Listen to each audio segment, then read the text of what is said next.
Hola a todos. En esta explicación vamos a desmenuzar exactamente qué fue lo que pasó en mayo de 2026, un mes que sacudió por completo la geopolítica del Medio Oriente. Hablamos de treguas que se hicieron pedazos en el Líbano, la aparición de las famosas líneas amarillas y, bueno, una escalada marítima en el estrecho de Hormuz que puso al mundo entero a sudar frío. Así que acompáñenme a armar este rompecabezas paso a paso, basándonos estrictamente en los reportes que tenemos sobre el terreno. Para organizarnos, vamos a ir directo al punto. Primero revisamos el colapso de la tregua. Luego nos metemos de lleno a entender esta estrategia territorial de la línea amarilla. Pasamos a ver el impacto de la ocupación en Líbano y Gaza, y finalmente cerramos con esa tremenda tensión en el estrecho. Fíjense cómo se dio todo esto, porque la rapidez realmente asusta. El 16 de abril teníamos el anuncio de un alto el fuego de 10 días, un respiro necesario, ¿no? Pues no, apenas 48 horas después, Israel establece de forma completamente unilateral una línea amarilla en el sur del Líbano. Y claro, esa olla de presión siguió acumulando vapor, hasta que, el 6 de mayo, estalló todo con un bombardeo directo sobre Beirut. Adiós a la tregua. Y la confirmación de esta ruptura no fue ningún rumor, vino directamente desde las más altas esferas. En un comunicado oficial, el primer ministro y el ministro de Defensa de Israel lo dejaron clarísimo, justificando el ataque argumentando que era una operación necesaria para neutralizar al comandante de la fuerza Radwan. Básicamente, una decisión táctica que puso un punto y final fulminante a la paz. Ahora, para que entiendan el nivel de impacto de este ataque, no ocurrió en una zona aislada, pegó justo en el corazón urbano del Líbano. El objetivo era Hezbollah, sí, pero el bombardeo cayó de lleno sobre un edificio residencial en la zona de Haret Hreik, en el distrito de Dahia. Hablamos de un lugar donde vivían múltiples familias.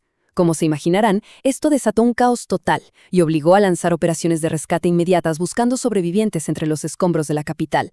Bueno, ya mencionamos las famosas líneas amarillas, ¿pero qué son exactamente?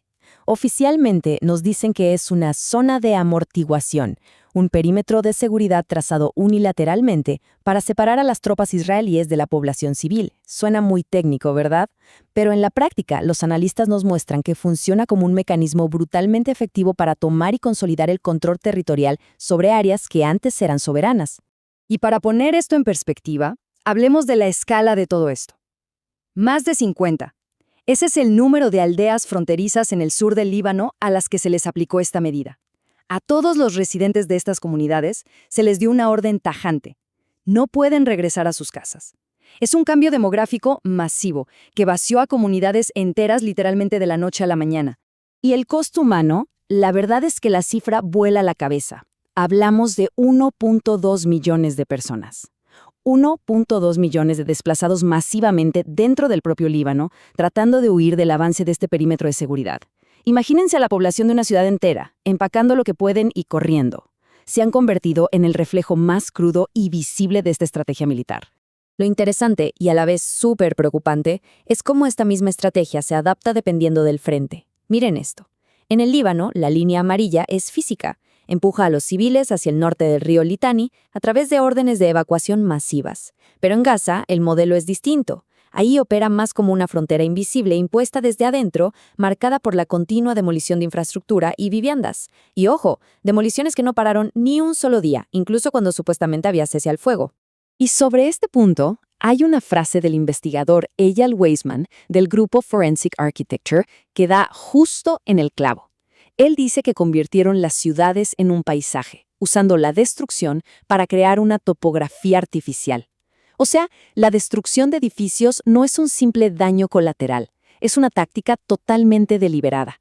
Al demoler la arquitectura urbana, tienes mejor visibilidad, mueves tus tropas más fácil y básicamente te aseguras el control militar absoluto sobre las ruinas.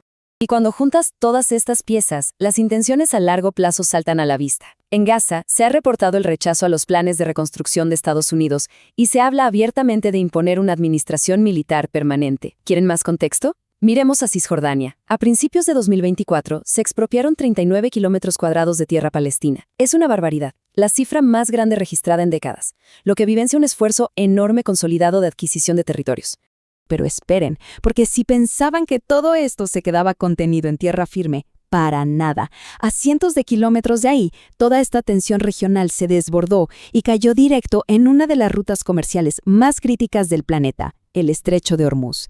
De repente, el mar también se convirtió en una zona de altísima volatilidad. Y aquí la cosa se pone súper confusa, porque tenemos dos narrativas totalmente enfrentadas sobre los incidentes del 4 de mayo. Por un lado, Irán asegura haber disparado misiles de advertencia contra una fragata estadounidense cerca del puerto de Hask, porque supuestamente ignoraron sus avisos de seguridad y los obligaron a retirarse. Pero, del otro lado, Estados Unidos sale a decir absolutamente no. Niegan categóricamente el incidente y dicen que ningún buque fue atacado. Dos versiones diametralmente opuestas sobre un mismo suceso. Pero ¿saben qué? Sin importar qué versión sea la verdadera, el impacto en la economía real fue inmediato. Tras el reporte de un ataque a un petrolero chino en esa misma zona, el pánico se apoderó del mercado. El resultado, durante un periodo continuo de 24 horas que terminó el 7 de mayo, transitaron por el estrecho exactamente 0 buques mercantes importantes. 0. Una de las arterias comerciales más vitales del mundo entero quedó completamente cerrada por el miedo. Entonces, para ir cerrando este análisis, hemos visto treguas colapsar en un abrir y cerrar de ojos, ciudades enteras reconfiguradas por medio de la destrucción, a más de 1 millón de personas desplazadas y las rutas comerciales globales totalmente paralizadas.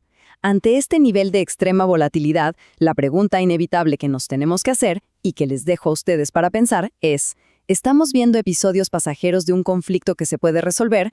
¿O será que estas líneas amarillas impuestas por la fuerza ya reescribieron, para siempre, el mapa del Medio Oriente? Gracias por acompañarnos y nos vemos en la próxima explicación.